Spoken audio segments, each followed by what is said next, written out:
నేను ప్రేమించు వారిని అందరినీ గద్దించి శిక్షించుచున్నానని రాస్తుంది. ప్రకటన గ్రంథము 3వ అధ్యాయం 19వ వచనం చూసుకో. నేను ప్రేమించు వారందరినీ గద్దించి శిక్షించుచున్నాను. ఇదేం మర్యాదయ్యా? నువ్వు ప్రేమిస్తే గద్దించడం కాదు, ఓరడించాలి, లాలన చేయాలి. శిక్షించడం కాదు, వాళ్ళకి ఏ నొప్పి తగలకుండా చూసుకోవాలి. ఇది పద్ధతి. ఇదే నీ రివర్స్ మాట్లాడతావు.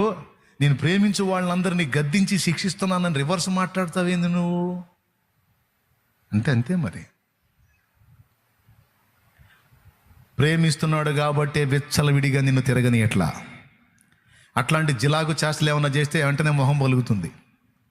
మొహం పలుకుతున్నప్పుడు నీకు ఆలోచన వస్తుంది, ఓ ఫలానా దానికి పగిలింది అని. స్తోత్రం.